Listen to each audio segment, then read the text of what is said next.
Assalamualaikum. Welcome back to my channel. Today we are again back with another video of biology class 10th, and we are going to study about chapter homeostasis. Homeostasis को आज हम पढ़ेंगे, उसका introduction, बिल्कुल उसका start कि homeostasis होता क्या है और क्या है उसके इम्पोर्टेंस क्या है उसकी, तो इसको आज हम करेंगे line by line. So subscribe to my channel, and if you like the video, kindly share and give your suggestion in comment section. Okay, let's start. Firstly, introduction अगर हम देखें तो living organisms have been evolved and adapted according to the environment. कह रहे हैं कि living organism जितने भी हैं जिंदा चीज़ें वो सब खुद को evolve करती हैं और adopt करती हैं. evolve का मतलब है evolution होती है उनमें इस मुताबिक, और एडॉप्टेशन उनमें होती है नए इन्वायरमेंट से कोप अप करने के लिए या नए इन्वायरमेंट में एडजस्ट करने के लिए.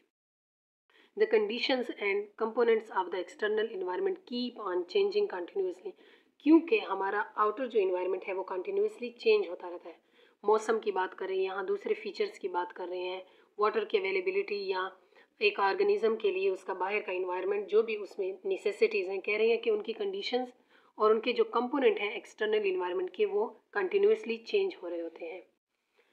सो the change in the external environment affect the internal environment too. अब बाहर का इन्वायरमेंट जब चेंज होगा उसमें चेंजेस आएंगी तो जाहिर सी बात है ऑर्गेनिज्म को अपने इंटरनल इन्वायरमेंट को भी उसी के मुताबिक चेंज करना पड़ेगा, वो उसको अफेक्ट करेगा. ऐसा नहीं हो सकता कि बाहर का इन्वायरमेंट चेंज हो रहा है और ऑर्गेनिज्म का इंटरनल इन्वायरमेंट उस पर कोई फ़र्क नहीं पड़ रहा. However, the organisms overcome the effect of these changes. लेकिन ऑर्गेनिज्म क्या करते हैं, जैसे ही बाहर का इन्वायरमेंट एक्सटर्नल इन्वायरमेंट चेंज होता है ऑर्गेनिज्म उसके मुताबिक खुद के अंदर चेंजेस ले आते हैं, एडॉप्टेशन ले आते हैं ताकि उस इन्वायरमेंट से उनको बैडली अफेक्ट ना हो. They make adjustments in their internal environment. वो अपने इंटरनल इन्वायरमेंट में तब्दीलियाँ लाते हैं, वो तब्दीलियाँ जो उनको पॉजिटिव अफेक्ट करें, वो उनको बचाए बाहर की जो इन्वायरमेंट में चेंजेस हुई हैं उनके हार्मफुल अफेक्ट से.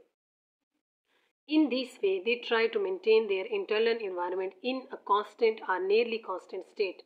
तो इस तरह से वो क्या करते हैं, अपने अंदर इंटरनल इन्वायरमेंट में ऐसी चेंजेस ले आते हैं कि वो उनके इंटरनल इन्वायरमेंट को डिस्टर्ब नहीं करता. वरना अगर बाहर का इन्वायरमेंट, फॉर एग्जांपल एक ऑर्गेनिज्म है उसका इंटरनल इन्वायरमेंट वार्म है, लेकिन बाहर का इन्वायरमेंट अचानक से क्या हो गया, वार्म हो गया बाहर का इन्वायरमेंट, तो ऑर्गेनिज्म के अंदर जो बॉडी में हीट है और बाहर भी जो हाई हीट प्रोड्यूस हो रही है, इससे इंटरनल इन्वायरमेंट बहुत अफेक्ट होगा. तो ऑर्गेनिज्म अंदर क्या कर लेता है, फ़ौरन हीट को कम कर लेता है अपने इंटरनल इन्वायरमेंट में, ऐसी एडजस्टमेंट कर लेता है, ऐसी एवोल्यूशन, ऐसे ऑर्गन डेवलप कर लेता है विद टाइम कि वो उसका जो बाहर का इन्वायरमेंट जिसमें मतलब हीट ज़्यादा हो गई है और उसको डिहाइड्रेशन का ख़तरा है, तो वो अपने इंटरनल इन्वायरमेंट को कूल डाउन कर लेता है just to maintain their life. तो फिर इस तरह से क्या होता है, उस ऑर्गेनिज्म को सर्वाइवल में हेल्प मिलती है क्योंकि वो बाहर के इन्वायरमेंट से ज़्यादा अफेक्ट नहीं होता, क्योंकि अंदर उसने अपने इन्वायरमेंट में तब्दीली ला चुकी होती है. So next one is the ability to maintain the internal environment constant is called homeostasis. और एक ऑर्गेनिज्म की जो ये एबिलिटी होती है कि वो अपने इंटरनल इन्वायरमेंट को कांस्टेंट रखें. कांस्टेंट मतलब उसने ऐसी एडॉप्टेशन कर ली बाहर के इन्वायरमेंट के साथ कि उसका इंटरनल इन्वायरमेंट बाहर के इन्वायरमेंट के चेंज होने के साथ उस पर कोई अफेक्ट ना पड़े, वो अपनी डेली लाइफ रूटीन अपनी जारी रखे, उसका सर्वाइवल पे कोई अफेक्ट ना हो. तो इस जो एबिलिटी है किसी ऑर्गेनिज्म की, इसको होम्योस्टेसिस कहते हैं. Homeostasis help an organism to survive. अब इस होम्योस्टेसिस से क्योंकि ये एक ऑर्गेनिज्म को सर्वाइवल में हेल्प करती है and utilize its in environment in the best possible वे.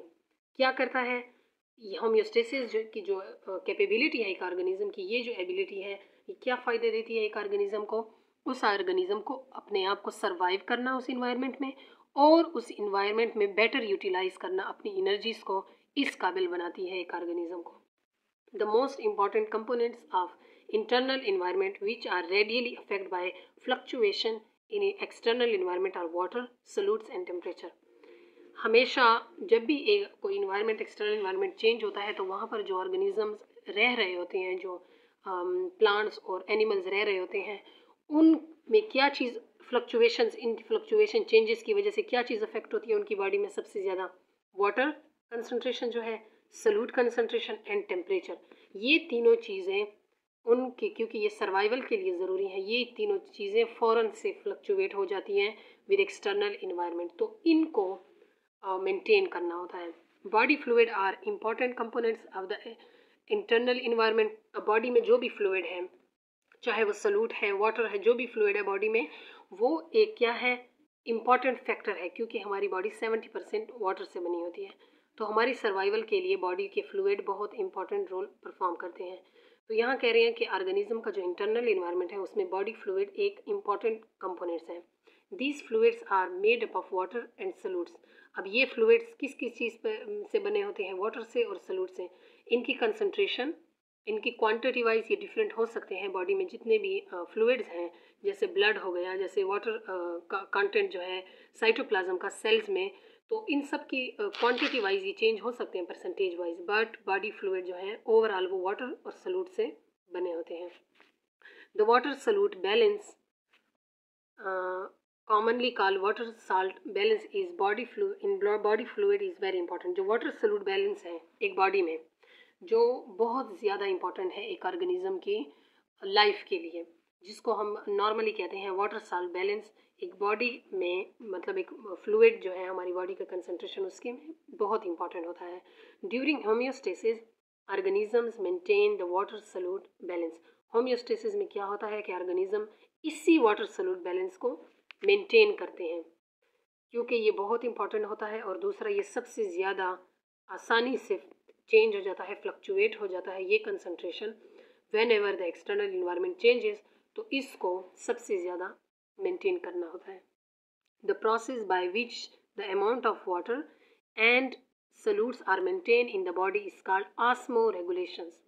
अब होम्योस्टेसिस वो कैपेबिलिटी एक बॉडी की जिसमें एक बॉडी का बॉडी जो है वो, या एक ऑर्गेनिज्म जो है वो अपने इंटरनल इन्वायरमेंट को कांस्टेंट रखता है as compare to external environment, जब भी वहाँ पर चेंज आएंगे। और बॉडी जब सॉल्यूट और वाटर कंसंट्रेशन को रेगुलेट करता है, उसको मेंटेन करता है, बैलेंस रखता है इंटरनल इन्वायरमेंट में, तो उसको कहते हैं ऑस्मो रेगुलेशन। तो आप कह सकते हैं कि होम्योस्टेसिस में फर्दर जो हम जो टाइप्स पढ़ेंगे उसमें सबसे पहले है ऑस्मो रेगुलेशन, जिसमें हम किस चीज़ की कंसंट्रेशन को बैलेंस करना होता है? Amount of water and solutes. Excretion is the elimination of harmful solutes, nitrogenous waste and extra water from the body. अब बॉडी से जो एक्स्ट्रा या हार्मफुल सॉल्यूट्स होंगे, जो पूरे एक प्रोसेस जो डाइजेशन है उसके बाद एक्सक्रीशन का जो पूरा प्रोसेस होगा जिसमें नाइट्रोजीनियस वेस्ट बनेंगे जो हार्मफुल है हमारी बॉडी के लिए, उसकी बॉडी से एलिमिनेशन जो है, बॉडी से जो निकालना है, और एक्स्ट्रा वाटर जो हमारी बॉडी में बना है, इसको कहते हैं excretion. So excretion is the elimination of all the harmful solutes like nitrogenous waste and extra water from the body, जो रिक्वायर ना हो बॉडी के लिए, जो एक हार्मफुल साबित हो सकते हैं, तो उसको बॉडी से निकालने के लिए जो प्रोसेस यूज होगा उसको एक्सक्रीशन कहते हैं। We know that all metabolic reactions in the body of living organisms are catalyzed by enzyme। हम जानते हैं कि every type of reaction in the body is catalyzed by enzyme। enzyme के बगैर एक रिएक्शन हज़ारों साल लेगा। वो रिएक्शन जो एक सिंपल रिएक्शन है, फॉर एग्जांपल हमारी बॉडी में जिसमें मिली सेकेंड्स लगते हैं, जैसे डाइजेशन ऑफ, अगर हम कहते हैं शुगर, जो हम सिर्फ मुंह में डालते हैं और वो मिली सेकेंड्स में ही वो यहाँ पर क्या हो जाता है, एंजाइम्स जो हमारे मुंह में होते हैं वो उसको वो कर लेते हैं, मतलब डाइजेस्ट कर लेते हैं। सिर्फ इस एक प्रोसेस को हज़ारों साल लगेंगे विदाउट एंजाइम्स, अगर एंजाइम्स नहीं होंगे। लाइपेज, एमाइलेज, ये डिफरेंट टाइप ऑफ एंजाइम्स हैं जो इनकी डाइजेशन में हेल्प करता है, लिपिड की डाइजेशन, प्रोटीएज, प्रोटीन की डाइजेशन, इस तरह से। We also know that each enzyme work best as a suitable body temperature. बिल्कुल एंजाइम के चैप्टर में हम ये पढ़ चुके हैं कि enzymes are specific in their nature. हर रिएक्शन के लिए स्पेसिफिक एंजाइम होगा, और दूसरा वो एक ऑप्टिमम टेम्परेचर, एक उनका फिक्स्ड टेम्परेचर होता है, उस पर वो काम करते हैं। जैसे पीएच उनका फिक्स होता है, उस पर वो बेटर काम करते हैं। इस तरह से बॉडी का एक फिक्स टेम्परेचर होगा तो वो काम करेंगे, अदरवाइज एट हायर टेम्परेचर ये अपनी शेप चेंज कर लेते हैं या डेड हो जाते हैं, यानी डीनेचर हो जाते हैं। Changes in the temperature of the external environment affect the internal body temperature. कहते हैं जैसे ही एक्सटर्नल इन्वायरमेंट में टेम्परेचर चेंज होता है तो जाहिर सी बात है, अभी ऊपर हमने पढ़ा है कि इंटरनल इन्वायरमेंट के टेम्परेचर में भी चेंज आएगा। In homeostasis organism maintain their internal environment, लेकिन temperature within a tolerable range. Homeostasis की डेफिनेशन ही यही है कि होम्योस्टेसिस जब एक बॉडी का में एबिलिटी होती है किसी ऑर्गेनिज्म में होम्योस्टेसिस की, तो वो क्या करता है, इन एक्सटर्नल इन्वायरमेंट जितना भी चेंज हो, बॉडी का इंटरनल इन्वायरमेंट एक टॉलरेबल रेंज में, जो बर्दाश्त के काबिल हो, ऐसी रेंज में वो मेंटेन करता है। It is called thermoregulation. अब ओवरऑल बॉडी के इन्वायरमेंट को रेगुलेट करना, बाहर के इन्वायरमेंट की चेंजेस के साथ, इसको कहते हैं होम्योस्टेसिस। एक तरह से उसको बैलेंस रखना। और अगर सल्यूट और वाटर की कंसंट्रेशन को रेगुलेट करना हो, बैलेंस रखना हो, तो उसको ऑस्मो रेगुलेशन। और अगर टेम्परेचर को बाहर के टेम्परेचर के साथ बैलेंस रखना हो तो इसको थर्मो रेगुलेशन कहेंगे। सो आज हमने क्या पढ़ी, इंट्रोडक्शन ऑफ होम्योस्टेसिस, देन उसमें उसमें ऑस्मोसिस, होम्योस्टेसिस। होम्योस्टेसिस की 2 टाइप्स हैं, एक है osmoregulation and second one is thermoregulation. Osmoregulation, इसमें the process by which the amount of water and solutes are maintained in the body, and thermoregulation by which organisms maintain their internal temperature with extend to external। जो बाहर का body temperature change हो रहा हो environment का, तो उसके मुताबिक इंटरनल टेम्परेचर को मेंटेन करने को थर्मोरेगुलेशन कहते हैं। ये हुई होम्योस्टेसिस की का इंट्रोडक्शन और उसके बाद उसकी types. Next video will be on homeostasis in plants and homeostasis in human. Till then, subscribe to my channel, like, share and comment.